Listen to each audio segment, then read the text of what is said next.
I'm Patrick Grogan, and I'm a civil celebrant. While I'm registered to perform marriage ceremonies, I find being a funeral celebrant is much more rewarding and enjoyable. Not enjoyable in a morbid kind of a way, rather I enjoy working with families going through trauma of the loss of a loved one, deep in mourning and in need of support which I can bring to them in preparing a good send-off for their loved one. In most cases, families do not know even where to start, which is where I come in. I can help in the presentation and preparation of eulogies and other tributes, how to involve grandchildren and others in a way that helps celebrate the life of the person who has left them.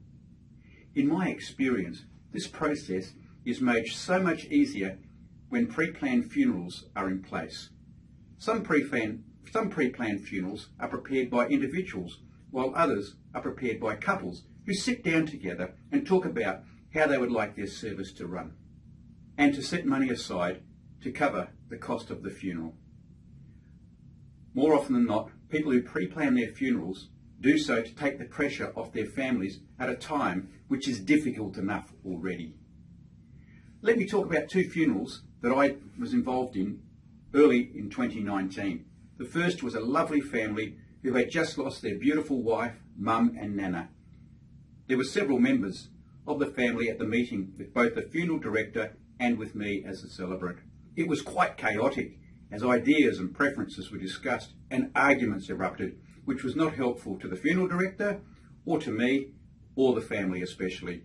We negotiated our way through, but it was very difficult.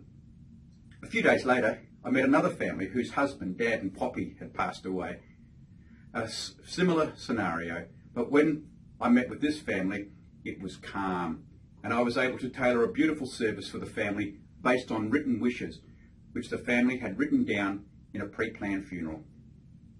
There were no arguments, and the family was able to mourn without unnecessary stress.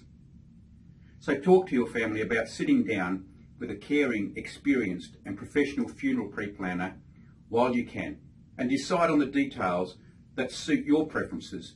And no matter how old you are, it's never too early to prepare for a funeral. By the way, be careful when considering prepaid funerals versus pre-planned funerals. Pre-planned funerals can be changed at any time prior to when they are needed, whereas prepaid funerals are less flexible, and in some cases the advantage of prepaying can be lost. Pre-plan your funeral for your family's sake. They will be so glad you did.